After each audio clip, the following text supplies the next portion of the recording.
Rev up your engines!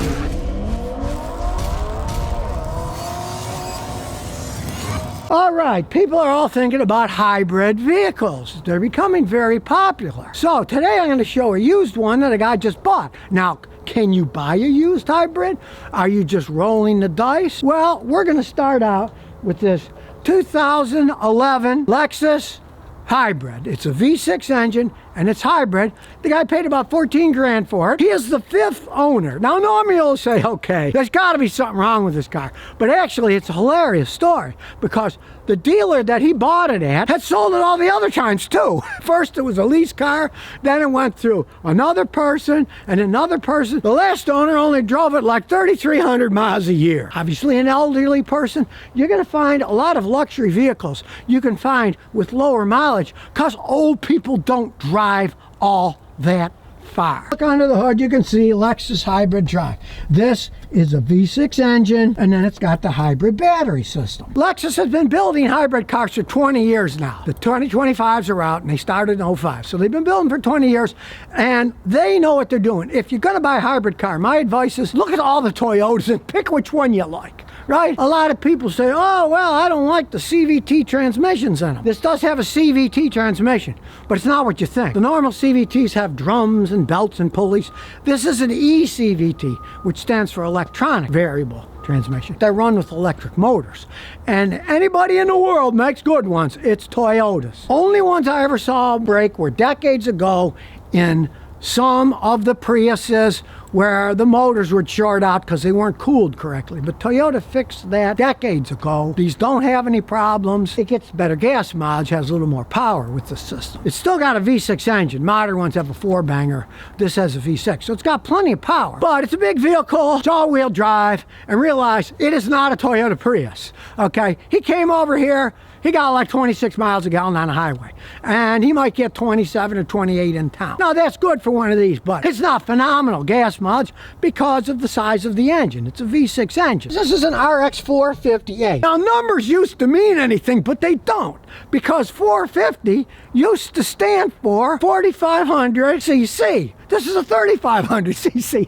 So they're kind of cheating. Those new V6s where Toyota's recalling 100,000 engines, this has a timing chain, but this is not turbocharged. He doesn't have any problems with it. And he's driven at 34,000 miles. So it's a pretty good test. Now, as we look at the speedometer, it does have a push button start. Got 123,707 miles on it. He bought it with like 89,000 miles. That's low mileage, but like I say, a lot of older people own these things, and you can get them low mileage. And normally, him being the 5th owner, I'd say, you kind of wondered, but in this case, no. The car was sold each time at the same dealership. People were trading it in, and then they were selling it. It's kind of bizarre, but it happens. See, the interior's fine. It doesn't have that sticky dash that some of them get. They did do the seats over, they said, at the dealer for the price that he did. Lots of room in the back.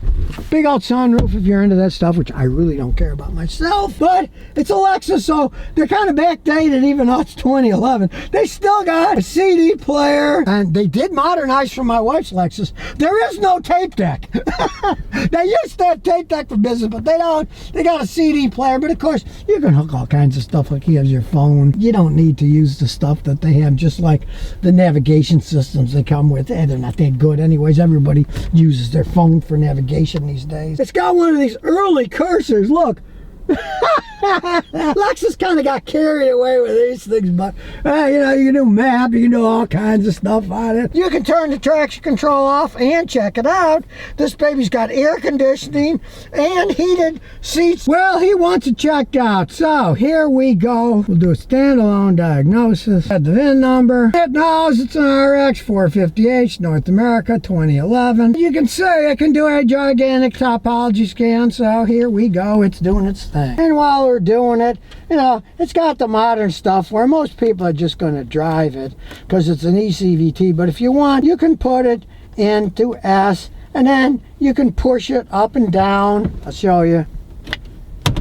That goes up gear, that goes down gear. But I mean, most people are just leaving it and driving the thing. Let's face the facts. All right, scan it fast. It's got 6 trouble codes, but there'll probably all be a bunch of crazy stuff. One of them is the telephone system. And the telematics, I doubt if he even uses half of this stuff. Hey, what's the stupid trouble code? GPS signal not received historically. Well, he didn't even use it. That's why his phone there. He uses Google like me. Google Maps, hey, you get more feedback too. Let's face the facts. Why do you want to use a stupid app that a company makes? They don't update it and tell you there's a speed trap here or there's a... The Google updates it all the time. Don't care about, so let's try the TNT, tilt and telescopic steering. All right, it's got a code somewhere. Let's see what that crazy thing is. Trouble code. ECU power source circuit. Well, we'll erase that too because he says that it works perfectly fine and probably the previous 5 owners, maybe somebody did something wrong and it got jammed and nobody bothered to reset it, so we're resetting it. Navigation system. Again, it's the GPS system that he doesn't even use. USB communication fault. Who cares? He doesn't even use the thing. We'll erase him anyways, I think. So we'll start her up. Now, it's not going to do anything because it's a hybrid and it's got a full charge. Eventually, it would start up. But we're going to go through the hybrid system. We know there's no trouble code, so what we're going to look at is live data. So here we go. So we'll start looking. Remember, black is good, red is bad. This car is older. The state of charge, it's going up to 58%. We sat here for a while, so after we drive around a little, we'll check it again. But it's pretty typical as these things age that you're going to lose a percentage of the battery system on them just from old age. They wear out like anything else. Now, as we go through the data, we can see, look, high operation last trip, it's all 0. So the battery's not overheating. It doesn't have any problems. It had no problem with the rear motor temperature. And here's all the inverter temperatures. They didn't have any problem with overheating, which is a good thing. And this is why, although he didn't do it, it's a good idea to have a guy like me check one of these things out with a fancy scan tool like this before you buy it, because it's too late once you've bought it. Now, like I said, these don't particularly have any problems, and it's showing that it's in good shape, showing that the battery's got some wear to it because of its age, but it doesn't show any problems, so it's not at the level that it's causing any problems. The other thing that the battery shows is that he says he gets like 26 miles a gallon. It's really about 28, so when the hybrid battery gets a little bit lower, you're not going to get the same exact gas mileage, and it's not bad. So I mean, if you're one of these people who's a fanatic, like people who drive Priuses, and they'll say, my car is getting 0.8 miles per gallon worse now, I'm all worried about it. No, it's really nothing to worry about. If it ever does get beyond the parameter of it's really going to affect the running of the car, you're going to get warning lights. This data is going to be skewed that I'm looking at, and it isn't. It's all still perfect. So we'll look at some more stuff. All the data so far looks pretty good. Shows you the temperature of the auxiliary battery. That's totally normal. That's not overheating. But it does say the operation before that, the auxiliary battery has low operation. Okay, I was going to say he needs an auxiliary battery, but they put one in for him under his warranty, and they didn't reset anything, and that's why it says that in the past it had low battery. They replaced the low voltage battery. Realize that all these cars do have a 12-volt battery, and it's a small 12-volt battery, and you got to check it every once in a while, because if it goes bad, even if your big old high voltage battery is full, if the little one's dead, it won't start the car. When you push the button, it uses the 12-volt battery to energize all the computers and all the transformers and all that crap, and then the high voltage one kicks in. So realize that they do have to replace the 12-volt batteries every once in a while. Now you can see you get all the temperature of the motors, minimum, maximum, and they're all within specs. Even shows you the temperature of the rear inverter. Realize these things are uber complex. So if somebody doesn't have one of these machines, don't let them work on your car. Of course, it has an electric water pump. You can see it's running now because I got the key turned on. Shows you if the inverters are failing, so you can get data if there is a problem. And on the giant battery, we get the voltage of them all. 9.91, 9.84, 9.8. You can see they are all pretty close together. There's a whole bunch of blocks. You can see this one's a little bit bad. Like I said, it's worn somewhat because this one is 20.04.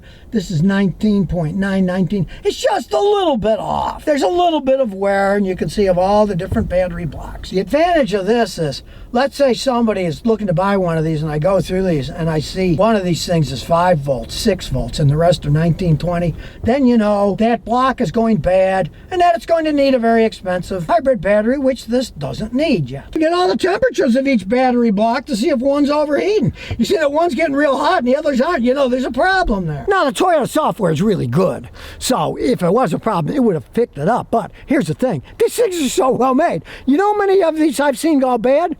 None! So I've never seen one with a check engine light that had a problem with the system, because I've never seen one go bad yet. And I work on a lot of Toyotas and Lexuses, right? Battery, low times 0 battery, high times 0, don't have any problems. And check this is the best thing. It shows the internal resistance of all the blocks. Look, 15 of them all put together in one gigantic battery. So that's all fine. Let's take it for a drive. You can say it's got a backup camera. Probably needs a little cleaning. It's a little on the dirty side. And I'm going off there because my wife just got in the way with her car. So we'll go a little sideways here. First thing I notice is you don't even feel the thing running. It is running now because you can see the tachometer's going. So it is running. It's not like it's just on battery, because I've been sitting there analyzing it, so it's using electricity with my little computer. So, and we're going over this bump. It's high enough, we're not going to hit anything. And even on these bumpy roads, hey, it still rides pretty good, and it still has the original 4 struts on it. See how it takes off? Realize this isn't a 4-cylinder engine. It's got a V6 in it with the hybrid. So, and here we go. Nice acceleration. Smooth. It is a CVT transmission. It doesn't have as much oomph as a regular automatic. Of course, as far as I can tell, they never made these things with standard transmissions. So it's plenty enough power to get you where you're going. And the weird thing is, this baby's riding around on 10-year-old tires, and they're still going perfectly fine. They're Yokohamas. Yokohama makes pretty good tires. It's not oversized, so it handles quite well, but it's big enough that it takes the bumps. Unlike a smaller SUV that's a rather bumpy ride, this thing's pretty smooth. Now, I do have to say that the Acura SUVs do have a tendency of handling a little bit better. It goes fine. It's a smooth ride and everything. But if you're looking for a more active driving experience, you're probably better off buying an Acura than buying a Lexus. The Lexus are more for, they run forever, they're fun to drive, and they're smooth, but they're not particularly racing handling. You know, they weren't made for that anyways, but the Hondas do have a better suspension system. Rhode Island, we have a Rubba instead of a Bubba. I guess a Rubba is a Rhode Island Bubba. He wasn't a Ford pickup. In Texas it would have said Bubba, but here it says Rubba. Even though I'm driving like a maniac, it's still staying at 27.6 miles a gallon. Okay, so there we have it. A hybrid car that was bought used with like 90,000 miles.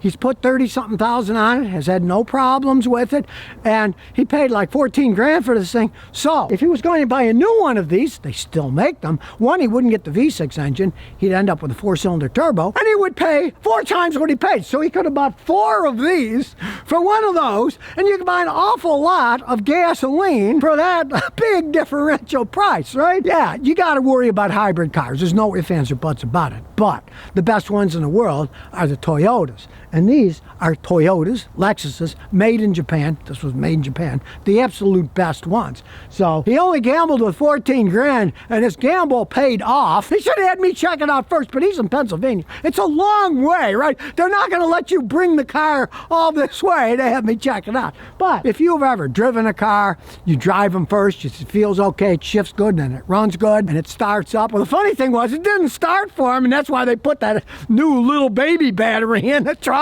because it didn't start when he bought it. It's probably sat for a little bit of a while. All right? Hey, he did get lucky. He's the 5th owner of the car. You think, boy, what happened? A bunch of old people, first it was a lease, then a bunch of old people owned it, put a few thousand miles a year on the thing, and it's totally believable. This car doesn't ride like a car that's got 230,000 miles on it. It rides exactly like what it has. And hey, for $14,000 and that kind of gas mileage in a all-wheel drive SUV with this kind of luxury, hey, that's a good deal. And don't think there aren't a bunch of them out there. A lot of old people do not drive all that far. They like Lexuses, just like when I was young, they used to like Cadillacs. We used to get used Cadillacs all the time with low mileage. The old people didn't drive them much. And in this case, hey, he took advantage of it and got a good car. Yes, it's a hybrid, but it's a Toyota-made hybrid. And if you want to get a hybrid, my advice is just look at them. Don't look at any of the other ones. Many of them, especially Hyundai, Kia, they got problems with their hybrids starting on fire. I've never seen a Lexus hybrid start on fire. So now you know a little bit more about them so you can make a wise decision. So if you never want to miss another one of my new car repair videos, remember to ring that bell.